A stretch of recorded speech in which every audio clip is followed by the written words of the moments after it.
If you click on this video, you probably watch stoner movies or stoner films, however you want to call it. Stoner movies are just great all-around experiences that you can watch when you're feeling down or you're not feeling great. The other day I was watching Half Baked because it came on my TV, and I was actually decently surprised in how good the movie actually was. It wasn't great in like a top 10 hit, but it was just a good, feel-good movie that I laughed a lot at. Pretty sure a lot of people can agree with me on that. But before we delve into this video, we first have to define what stoner movies is. People confuse it a lot with adult humor, which they have a lot of similarities, but stoner comedy and stoner movies tend to vary a lot. When you search it up officially, you look on Wikipedia, the definition states that stoner film is a subgenre of comedy film based on marijuana themes, where recreational use often drives the plot, sometimes representing cannabis culture more broadly or intended for that audience. I disagree with this definition. A lot of movies that are classified as stoner movies don't have marijuana in the movie at all. I was looking at this IMDb entry for top 25 stoner comedy movies, and I saw Office Space. Office Space doesn't mention marijuana themes at all. So how is it a stoner film then? And I have finally come to somewhat clear the misconceptions. In my opinion, stoner movies are movies that appeal or use different aspects to appeal to stoners. The movie doesn't always have to mention weed or drugs. This allows movies like Office Space to be classified as a stoner movie or a stoner film, but they don't have weed in it.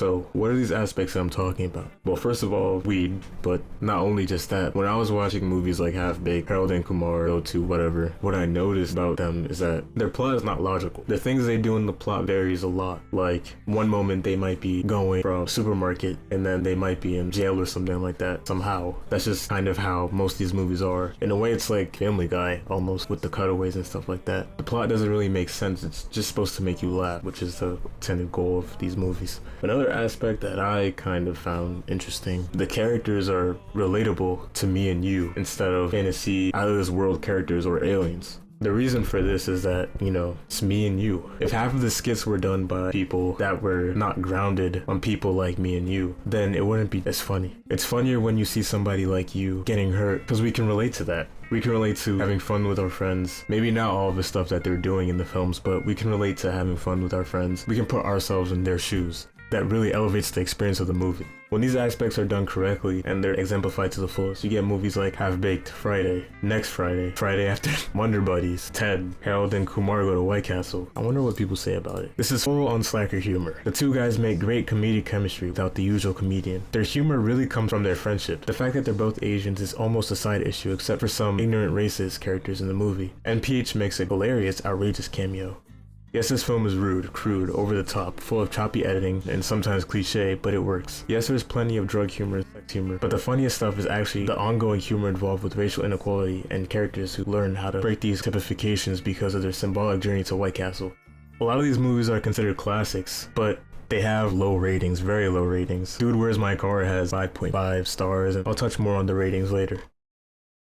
So, what does this have to do with the box office? These traits that are often seen in stoner films, like having some tasks to complete, a lot of these traits and aspects are seen in movies today. Like, this might be a little controversial, but the Minecraft movie. The plot varies on their way. They have characters that are just like us in the movie, even though Minecraft is not real. But a lot of the box office top hits, and especially the adult humor movies coming out today, take a lot from stoner films. We see Minecraft movie, Sinners, stuff like that. Films you watch today, even the Minecraft movie, they have these aspects, and that's where the you part comes into. You subconsciously, even if you don't agree with the core values or you just don't like stoner comedy, the movies you watch today have a lot of influence and a lot of derivative aspects from stoner comedy, and we have to thank them at some point. Even though they were hated on, most of these movies have negative reviews. They showcase artistic creativity, and some of them slip through the cracks, and they show just how great this concept can be when executed perfectly, like Half Baked. And they were also box office hits.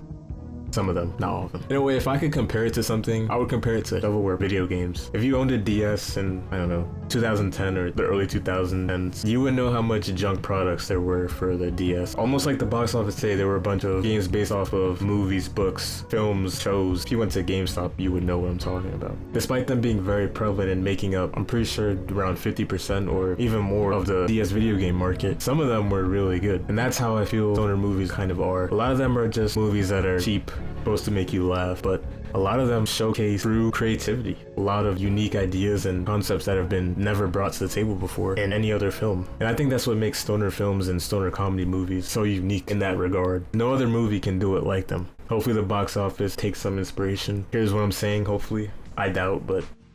And when given the chance to shine and truly showcase what they have to the table, they can stand alone with some of these movies that are being released today. I know a couple of stoner comedy movies that are better than like half of these movies on this list. So yeah, I guess what I'm trying to say with this is that creative values and artistic creativity, even if you don't see the value in it or anything like that, give it a chance, because you never know what it might do or how it might surprise you. Just like all these critics, they put most of these movies out to the side, they rated them 5 stars, they didn't really care about it. Go watch a couple of movies, come back to me, see what you think. You never know what you might say about it. Yeah. Anyways, thank you for watching my ramblings about a genre of movie that I've recently grown to appreciate. I see the vision that a lot of these movies had, and we need more movies like them in the box office today. I'll be uploading a lot more videos in the next week. I aim to upload like 2 or 3 in the next 2 weeks, so hopefully that goes according to plan. But now I'll see you next time I upload. Bye!